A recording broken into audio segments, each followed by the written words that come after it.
He was a tall, hard man, with skin the color of very old iodine.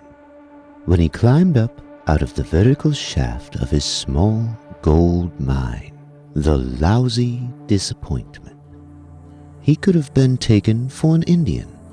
He was that dark, except, of course, that Indians didn't exist anymore in 1982.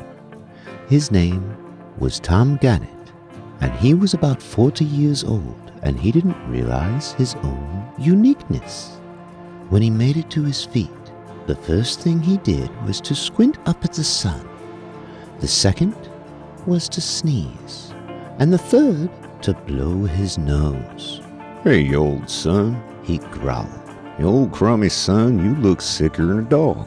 which was literally true. For the sun seemed to be pretty queer. The whole sky seemed to be pretty queer, for that matter. Skies should be blue, and the sun should be a bloated golden bauble drifting serenely across them. But the skies were not blue. They were a dirty purplish gray. And the sun wasn't a bloated golden bauble. Somebody had it by the scruff of the neck and was dragging it. Gannett planted his big feet wide apart and frowned sourly around and sniffed the air like a dog at a gopher hole. "The damn world smells sick." He grunted, which was also true. The world did smell sick. The world smelled something like that peculiar odor that comes from an old graveyard, carefully tended by an old man with dank moss sticking to the soles of his old shoes. That kind of smell. Gannett didn't know why the sun looked sick, and he didn't know why the world smelled sick. Indeed, there were many things Gannett didn't know, among which would be these in particular. A.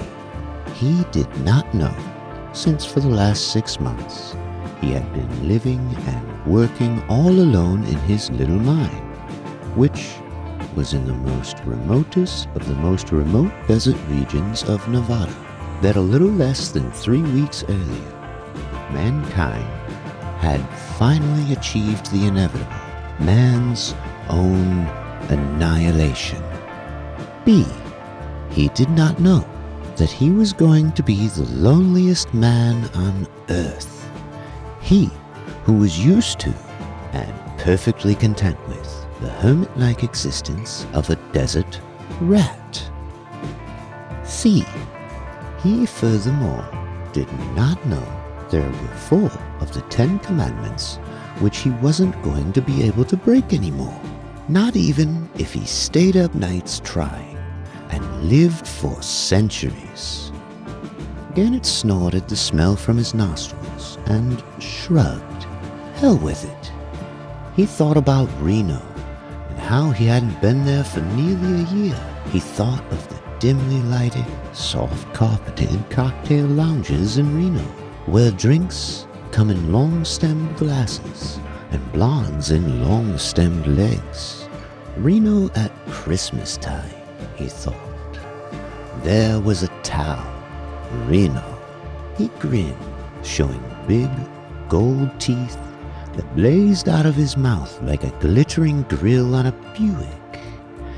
He dug his feet into the hard ground and walked the 100 feet or so to his cabin, where he sometimes slept when he didn't sleep in the mine. He stripped off his grime-sodden clothes. He stepped out of them, in fact, and stretched luxuriously as though he hadn't felt the good joy of being unclothed for a long time. He got up and went to the corner of the cabin, rummaged out a pair of dusty clogs and pushed his feet into them. Then, when they don't come any nakeder than he was, he went outside and around the shack to the rear where he kept his Jeep and where the shower was. He stepped into it, for it was nothing more ornate than a large oil drum suspended on long 4x6s. He yanked on a rope that hung down from the drum. The result of doing that made him leap out again, dripping wet and colder than a buried mother-in-law. He shivered, eyes blinking fast. He took a deep breath. His gold teeth went together tightly, and the big muscles in his neck corded defensively. He deliberately went under the shower again, pawing a sliver of laundry soap from a ledge on one of the 4x6s. He went to work with it, and when he finally tripped the hanging rope once more, he was a clean man. He went into the cabin. There wasn't any warmer than the great outdoors, but that was where his clothes were. He shaved from an old granite basin full of cold water. After that, he went to a hook on the wall and got down a suit of clothes, which looked as though it had shriveled up, waiting for somebody to wear it. The last thing he did before leaving was to pry up one of the boards behind the door and lift out of this hiding place a small leather bag. The bag was filled with gold. The sun was gone now. Leg-like rays of light still sprawled, dirty-looking in the sky over toward the California line. But aside from these extremities, most of it was somewhere out in the Pacific. The purplish sky was darker now, drab, dead somehow. The old Jeep started nicely. It always started nicely. That was one of the good things about a Jeep. The only funny thing was out of its exhaust pipe in the rear came an angry, purplish flame. Queer flames. Gannett stared at them, surprised. Even the damn Jeep is sick. He was wrong, of course, but he had no way of knowing that. He backed around, finally, and went down what he called his driveway, which was little more than rock-strewn ground, until he came to a small dirt road. This led him to another, larger dirt road, which in turn led him to route number 395, which was a U.S. highway. 100 miles further on, he came to the outskirts of Carson City. It wasn't until he pulled into a gas station that he realized something was wrong. Nobody jumped out to wipe his windshield.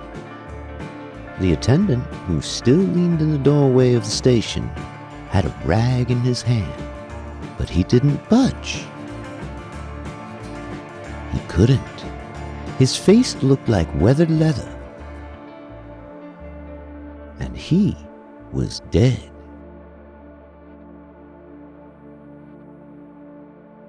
Holy, whispered Gannett incredulously. He forgot about needing gas. He jumped in his Jeep and drove down the main stem and found police headquarters in an old gray stone building.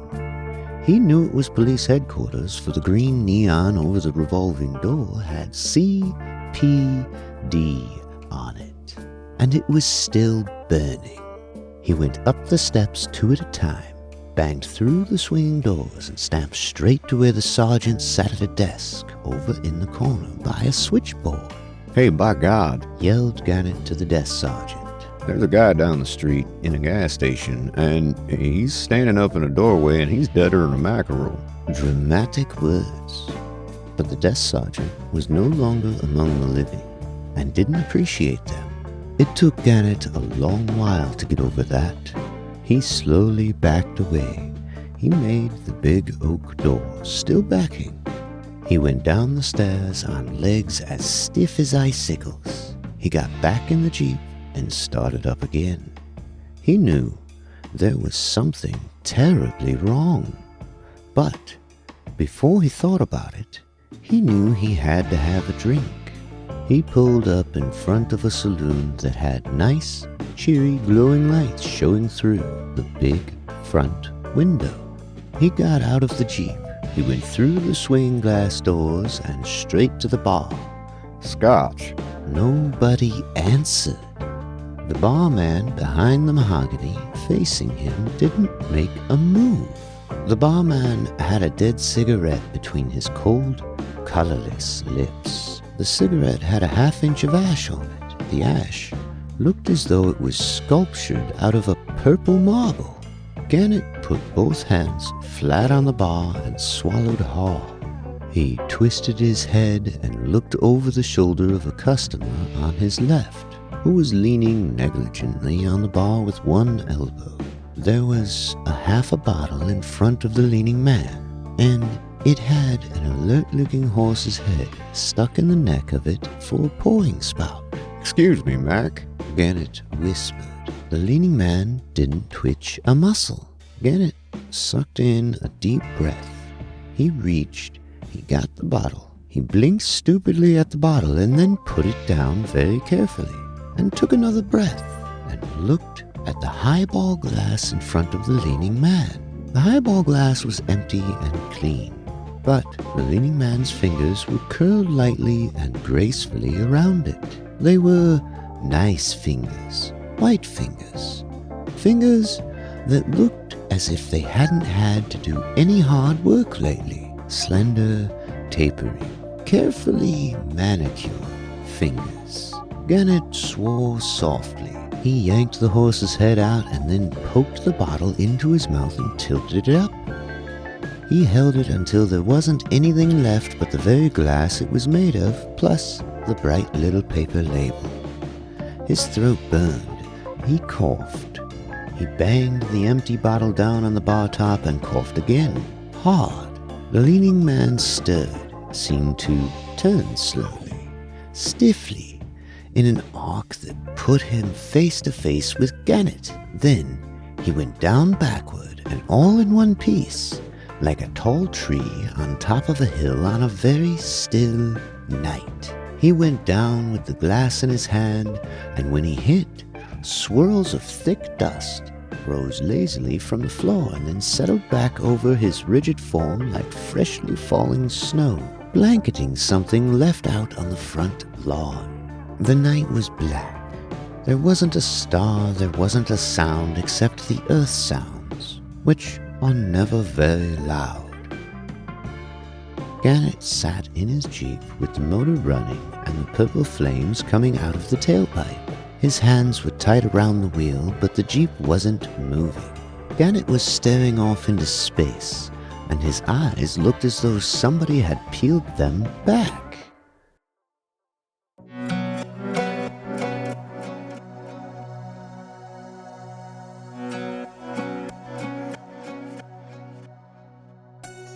He said it to himself mentally for the first few times. Then, as if he couldn't contain them any longer, the words tumbled out of his mouth into the night air. Everybody's dead, by God. He drove through the deserted streets until he found an all-night drugstore. It didn't seem funny to him just yet that the streets were deserted. That was something he would think of later. He walked into the drugstore and went to the newsstand and picked up a copy of the Carson Daily Bugle. The date struck him first. It was the wrong date. It was 3 weeks ago. He dropped it and picked up another, a Reno paper this time. Same trouble with the date. He read the headline. Red Striking Turkey. Unveil new weapon. He blinked at it. There was a little more, pitifully little, to the effect that Congress had been asked for the declaration of war in order to defend the assaulted member of the Atlantic Pact nations. Gannett swallowed hard. He dropped the paper and turned to the clerk who was leaning over the glass counter watching him. Geez, Gannett said. When did all this happen? I didn't even know about it. He didn't get any answer from the clerk. He knew he wouldn't from the way the clerk's eyes looked. They looked as if they should have been under refrigeration. People around are dead. He muttered. My God, the governor ought to know about this. He left the drugstore and drove straight for the state capitol building, which wasn't far away, for Carson City isn't very large. He walked up the long concrete ribbon to the big stone steps. He mounted them. He stood before the bronze doors for an instant. A feeling of awe came over him despite what he knew he was going to tell the governor.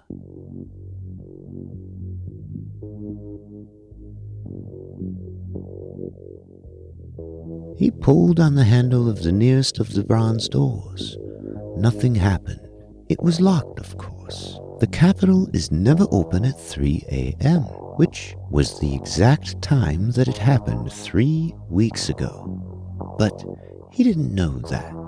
A feeling of rage came over Gannett slowly, like heat radiating through soft wood. He stood on the stone steps and faced the broad expanse of lawn, which, in the summertime at least, was very lovely. He slowly pulled his leather bag of gold from his coat pocket and raised it up so he could see it.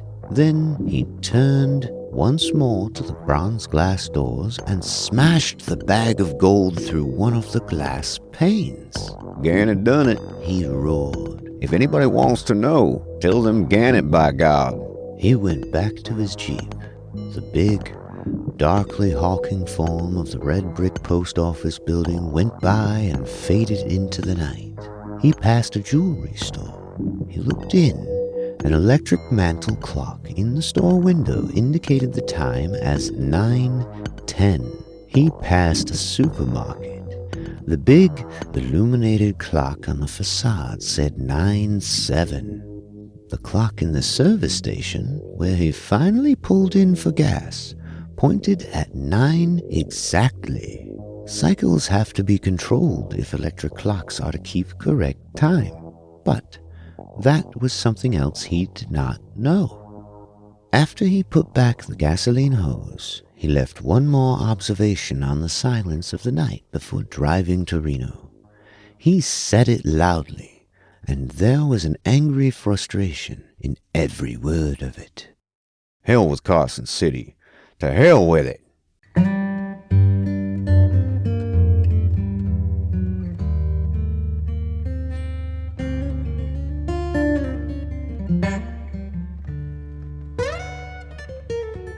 Approaching downtown Reno at night is a pleasant, cheerful experience. There are lights all around, like a store selling electric fixtures. On the right-hand side of Virginia Street, they glow brightly, each one a little gaudier than the last. Big lights, neon lights in all the colors neon lights can come in.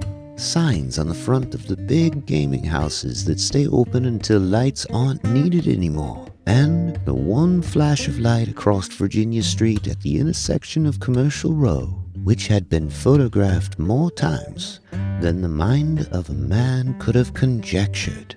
Reno, the biggest little city in the world. He drove slowly to the Happy Times Club. He could see quite a few people inside. You wouldn't think there was anything wrong when you looked at something like that.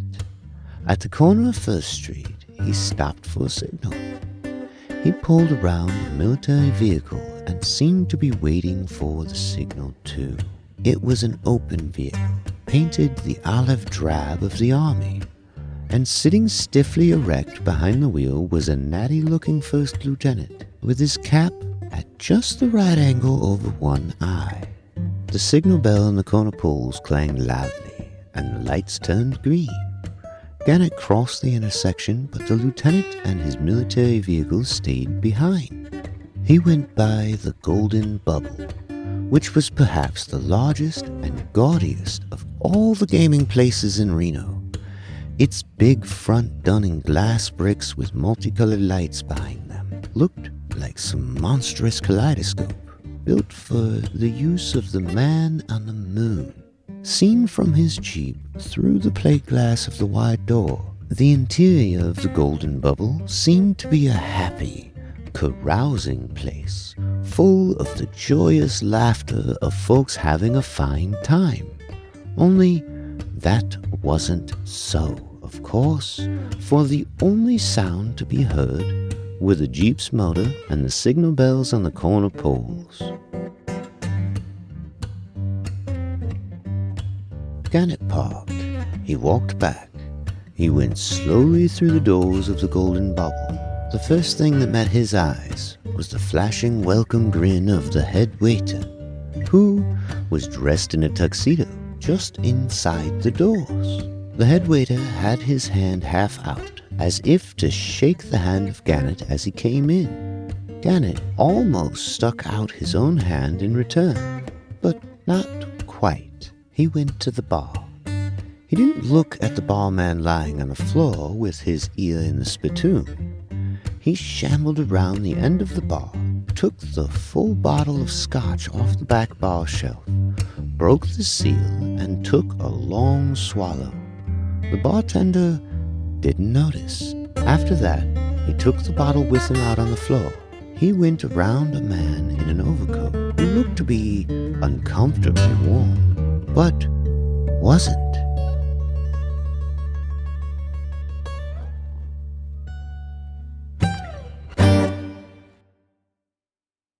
He went over to the roulette table and stared the croupier straight in the eyes. He reached for a pile of chips under the croupier's right hand and slid them over. 00, he said. The croupier looked bored, which was the way a croupier should look. Gannett reached down and gave the wheel a spin and then stood back and waited. The croupier waited. 2 women and 1 man on Gannett's right also waited. The ball clicked merrily, came to a stop. The wheel slowed and finally rested. It was 00. Gannett reached for the croupier's rake and shoved his pile of chips back under the croupier's protecting right hand. Now the wheel is fixed, Gannett said. Nobody argued with him on that. He uncorked his scotch bottle and took a long pull. Nobody objected to that either. The croupier still looked bored, and the 2 women and the 1 man waited patiently for the day of judgment. Gannett went over to the cashier window and reached in and got a handful of silver dollars. He took them to the machines over against the far wall and stuck in a couple and pulled the 2 handles simultaneously. For his investment, he got back $5, which one of the machines disgorged with a loud clatter. He put more dollars in. He put them in fast and pulled the levers fast. He went down the entire row of machines and pulled the levers as he went. He didn't linger to see what happened to any of them. He began to feel cold. He took out his scotch bottle again and half emptied it. A woman who looked as if she were someone's great-grandmother, except that her hair was bleached and fingernails were sharp as talons, and who sat in a chrome and leather chair not 6 feet away from him, stared a little disapprovingly. Gannett caught the look. lady. He said defensively. I earned me a holiday. See, it's none of your business if I do some celebrating. Is it? The lady didn't change her mind. She looked as though she might prefer gin herself. Gannett belched. He wasn't so cold now. He threw back his head and laughed and listened to the sound of it bounce off the walls. He did it again. He was feeling fine. He went back to the roulette wheel, got around behind it, and nudged the croupier gently. The croupier went over like a broom, sliding down the side of a wall. Gannett picked up the little plastic rake and looked at the 2 women and 1 man. Place your bets, folks, He said in a low tone that was a pretty good imitation of the drone of a professional man. He separated the chips into 4 neat piles. He pushed a pile at each of the 2 women, 1 to the man. The last he kept for himself. Place your bets, folks. He repeated. Nobody did, but that was okay anyhow.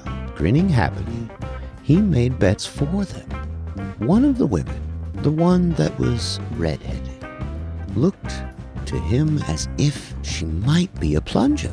He shoved her pile of chips over into 0, and then he gave a friendly little wink. The other woman was a careful type, he thought. Her chips, not all of them, of course, he shoved for red. He disposed of the man perfunctorily. $10 on plain number 9. His own bet was due a little more deliberation. He carefully spread around $500 until the strip looked as if 18 people were playing it all at once. The effort made him sweat. He reached for his bottle, emptied it, then dropped it on the fallen croupier. Folks, Gannett said in an apologetic tone, you'll have to pardon me a minute. Seems I'm out of fuel. Don't go away. I'll be right back. Everybody was agreeable.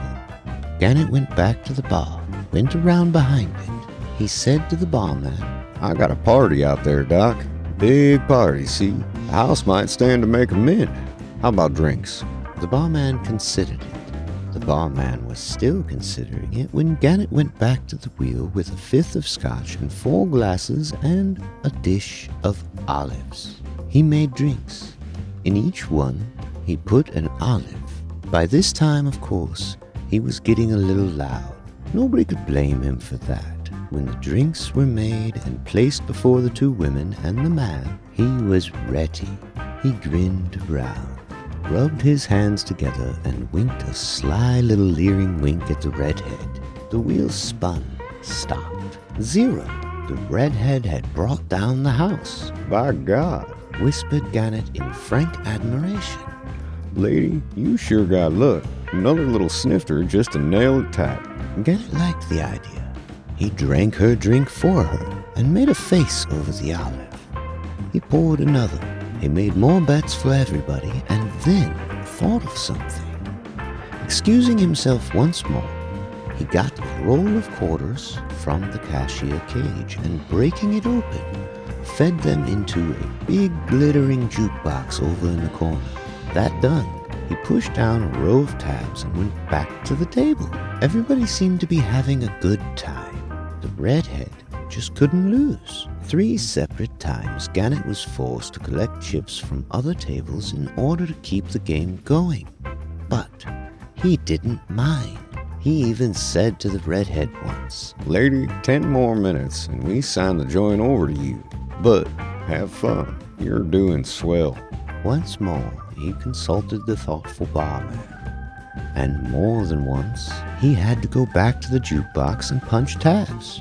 But that was all right. He liked music. At 10 minutes past 3 in the morning, with all the chips in place before the lucky redhead, he finished his bottle.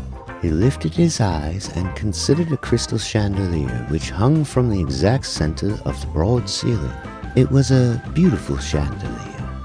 It looked as though it might have graced the banquet hall of some castle over in England, back in the days when England was a tight little isle. He grinned appreciatively at it. He pitched the empty bottle upward. There was a crash. Half the lights in the place went out. Bowing solemnly to the scattered, immobile figures, Gannett lurched to the big door up front. He tried a bow to the friendly floorman, but it didn't quite go over. He banged through the doors and out into the street.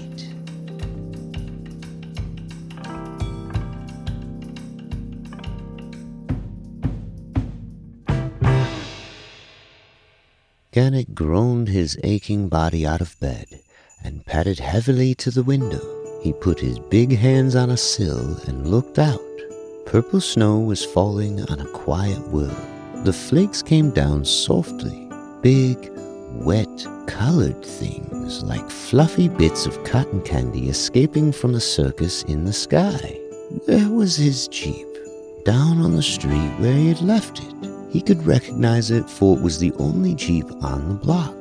Then it wasn't no lousy dream, he said miserably. He went back down to the bed and sat on the edge of it. He recalled the headlines in the paper. Them lousy Reds. He whispered. They'd done this, sure as hell. That made him think a little. Everybody was dead. Even the redhead in the golden bubble who couldn't lose. What the hell am I doing alive then? He asked himself. There was no answer to that. He thought of his mind, the lousy disappointment, and wondered if living most of the time below the surface as he did he had been protected from some sort of purple gas or something that seemed to have killed off everybody else. It could be some very light gas, maybe, that wouldn't seep below the surface. Oh, for Christ's sake. He grunted disgustedly. He dressed and left the room. He went downstairs. There was the lobby. All soft, quiet carpeting, and soft, quiet furniture, and soft, quiet drapes. A sheet of paper on a writing desk said Grand Pachapa. He was in a hotel then. He must have wandered into it after he left the Golden Bubble. He carefully avoided looking at two well-dressed women who sat in lobby chairs, staring off into the distance. But he felt their presence chillingly. He shivered. He made his way outside, the purple snow coming down and giving his cheeks wet, cold caresses. He angrily brushed them off, but they came down anyway. Above the snow, the sky was a sodden mass of purplish gray. He found a restaurant that was open.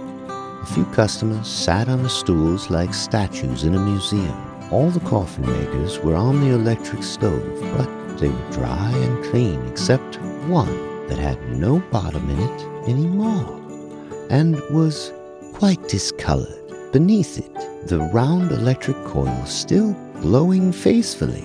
He grabbed up one of the clean pots and took it to the metal rinse sink and reached for the faucet.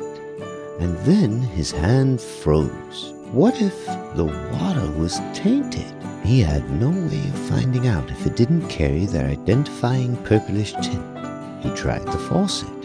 It did. The milk in the refrigerator was 3 weeks old, of course. Gannett ended up opening a bottle of Pepsi-Cola for breakfast.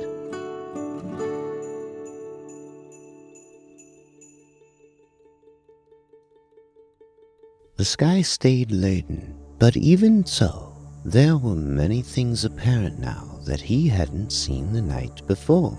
A lack of heavy traffic on the streets would seem to indicate that what had happened, purple gas or whatever, had been very late at night. Even so, the traffic accidents were everywhere. There was one big sedan with its front end crushed against the First Olympic Bank. There was one cop who had died trying to tie his right shoe. His fingers still clutched the laces. There was a doctor.